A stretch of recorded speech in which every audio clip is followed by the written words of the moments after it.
Hello, Axilla here again for Failhouse Gaming. I still have my Assassin's Quest, as from the Nova video, and so I decided to play the other stealth assassin, Zeratul. Now, Zeratul is another quite position-oriented hero, however, he can make those positions and also get out of bad situations quite a lot and very effectively with Blink. Now, I'm trying to think the main way to play Zeratul is basically as a person who sneaks around the back line and jumps into the mess, does a whole lot of damage, and then jumps out without taking too much. Because if you get a little bit of focus, that's great. Your team's not getting that little bit of damage done to you. If it's just AoE, it's not great to necessarily take the potentially avoidable damage.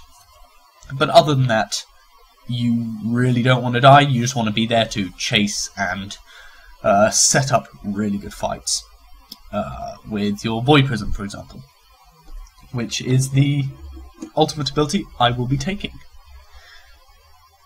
So as soon as this Dragon Shire loads in, I'll see again who I'm with and who I'm against, because I didn't quite spot that out. Zeratul build I'm going with. I've not actually played Zeratul in a while.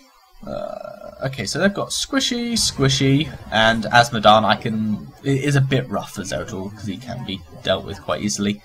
Now there are there's quite a lot of viable options you can take as Zeratul. I mean, there's a build which takes Seasoned Marksman, but I would not recommend taking Seasoned Marksman as Zeratul. Block is probably going to be pretty good for me because Tyrael, Arthas, really good block for them. Potentially Regen Master, but normally you'll go with things like Greater Cleave. In a lot of kind of more professional competitive games, you'll see Regen Master or Block. I'm actually probably going to go pick Regen Master since I'm going to end up laning this game. But Greater Cleave is my go-to if they've got a lot of squishies and stuff like that. So as we can see here, I'm pretty okay. They don't have any invisibles. I'll be against the Sylvanas, which is mildly annoying. So I'm just gonna come in here, pick up their health globe. There's not much more about that. Just gonna come in there and harass her a little bit. Put my bomb on her, and that's really gonna lower her health. Gonna come tap the well really quickly, because like obviously the sooner you tap it, the quicker it'll be on cooldown, off cooldown again. But it puts me in a huge lane advantage because she's also had to tap. But yeah, the more singularity spikes, I called it Living Bomb, didn't I? The more singularity spikes you can get off on your opponent, just the better, because it is absurdly good for you.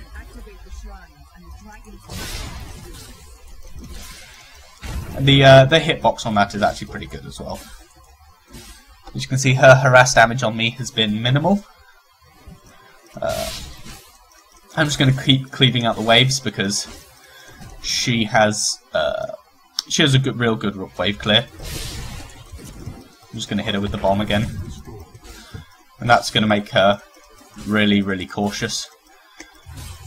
Does mean I can't really block out the bomb, block out the Dragonite from anybody, but my team looks to be winning bottom.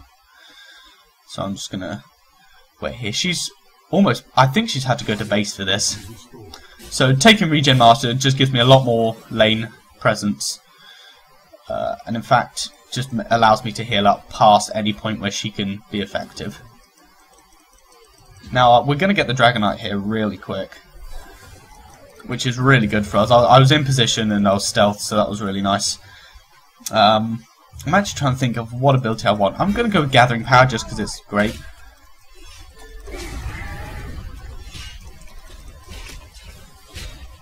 Just going to take the creeps here. The first Dragonite is normally quite weak, so the longer you keep it alive, the better.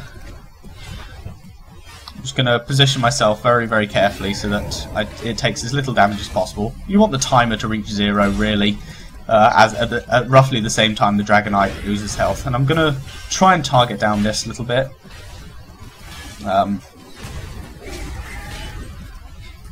as long as I get the gate here, this was a pretty worth it Dragon Knight. And there we go. It went out at roughly the same time. And I've slowed the Jaina down, but other than that, there's not really much more to do. So we're in a really good position here. I mean, we've got a level advantage because we've got those 2 towers worth of experience. And this Sylvanas... Oh, shit, okay. So the Jaina's there, and she's... either she's pretty good at spotting me, or she is... Okay, she's not. She might just not be looking for me.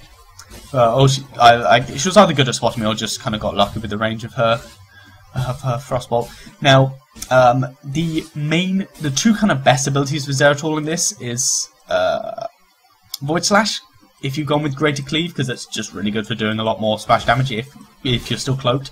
But First Aid is really the default. Follow Through's still fine. Searing Attacks if you're going for the right-click build with not Relentless Assault, with Shadow Assault. Now, Arthas is potentially going to... And that's a dead Sylvanas, which is really nice for us. And we're going to try and save this Reina as much as possible. We were not able to, but we got the Arthas as a return kill. That was a really nice 2-for-1 for us. And that's given me 2 of my Gathering Power stacks. I'm just going to slow down the Jaina and put some fear into her, because she knows one-on-one I can mostly kill her. I also have First Aid, and that is still up, but I really want to come in here and blow up this Azmodan for our team, and that means we're going to be able to stop these Siege Giants before they do any real damage. And that's actually really good for us. Now, I've abandoned Soaking Lane experience, however there is nobody in middle, so they're not gaining any bonus experience on us. And it was to gain a kill, which put us in an advantageous position and gained more experience overall. And we're going to hit 10 almost before they hit level 8. But since we lost top, I'm actually going to rotate up there because there is nobody in middle to get that experience. Oh, I missed the Sylvanas, which was a shame. I buggered that up quite a lot. But I'm going to take Void Prism here, and I'm just going to snatch this. Now the Azmodan's in middle, and most of the time he can 1v1 me. It does depend on his talent choices.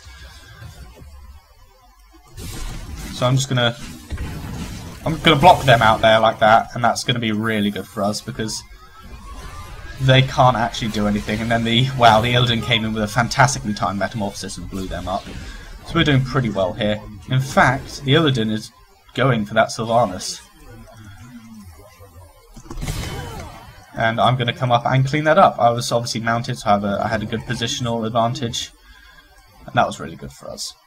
Now, bottom, it looks like we're losing it a little bit. I'm going to come in and tap this well, and then I'm going to cleave the wave and take the Dragon Knight again.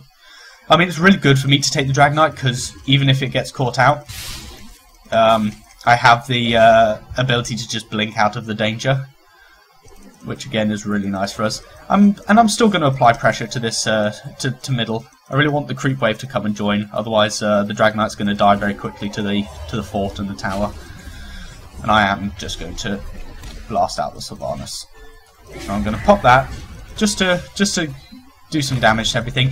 It's with an Illidan on my team, it's not great to blow out the walls because he can always use them to help him escape. So I think I will stop destroying the walls from now on. I'm going to kick the Sylvanas back and just start wailing on this. I mean, I'll probably die before I run out of time, which is a little bit unfortunate. But the creeps have come in, so it means the Dragon Knight's going to do some work here. Now I'm just going to breathe fire on that and get out with the last 12 seconds. I'm actually going to aid the Muradin quite a lot here. Wow, the Sylvanas went for an invisibility thing. And that's nice easy kill there. Wow, the Jaina's Duke back actually saved her ass there, but she's still going to die. Okay, we ready?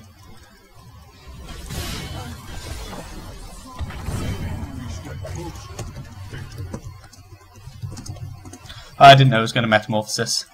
So I just thought I'd apologise. He dotted, so obviously he's a little bit annoyed, but he's okay with that. Now, as level 13, there are two really good talent choices for Zeratul, and that is either Wormhole, which is the default, just so good, or Giant Killer. I am going to go with Wormhole since I'm having to play a slightly more defensive game here.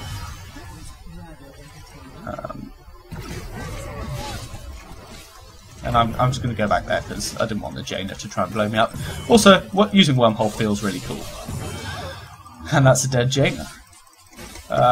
They've been quite greedy and very aggressive, overly so, when we do so much damage, and I still have my 5 Gathering Power stacks. In fact, I have a huge amount of Regen Master, so I'm not even sure if the Jaina could blow me up, even if she does get the jump on me. Now, I'm going to go back there despite having full health, just because my mana was low, and there's not too much I can do with low mana. But I am, in fact, going to go and take this with my team. There we go. And I'm going to use a bomb to kill out the range creep, just because he does the most. And I know I'll get basically all the mana back. The blink wasn't necessary. It was probably an inefficient waste of mana.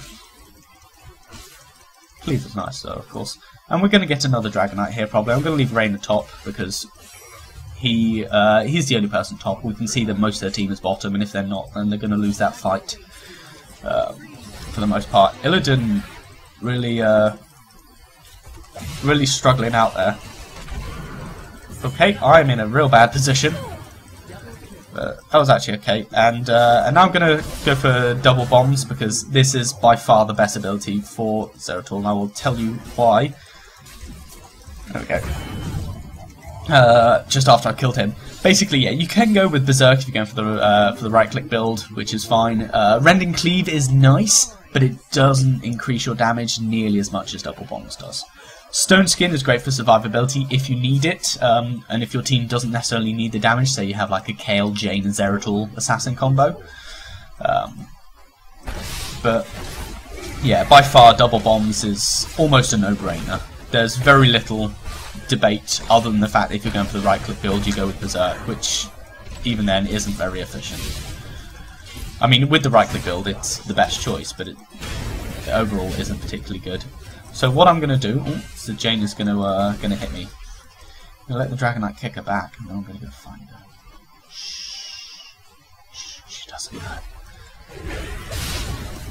And that's 1, and that's 2, and she's dead. And I use my Wormhole just to get out of the second hit from the Blizzard. Pick up that regen globe. I've got a lot of mana, but my health is going to regen way too fast. I'm actually going to use my first aid here, because I haven't used it all game long, and it's really useful for situations almost like that, but more just kind of in general. I'm actually going to bomb things up, but I don't want to die, so I'm going to be playing quite safe. Our Illidan has been very justifiably ham this entire game. He's been very aggressive whole game long, and since he can't mount up in Metamorphosis, I'm going to go and try and find the others. Okay, he wasn't there. Nope. Okay. So he managed to run into one of these bushes or just run away and escape, which is okay since we're at a huge advantage. I've had another pretty good team actually. My play's been pretty flawless for the most part. I'm not actually going to. Okay, there we go. Now I've got a clear line of sight. Okay, I'm going to pop that. Just run over here. Just get ready. And you can always cancel your Void Prism by hitting R again. Not many people know that or do that. And I could have done it earlier with a couple things, but I like to take a little breather. Rewind, just by far the best ability for Zeratul. I mean, the right-click build, Nexus Blades is great. Nerazim's Friendly is good. So I'm going to rewind here, and And I really want rewind on 1 and first aid on 2. It's nice that you can swap those two around now.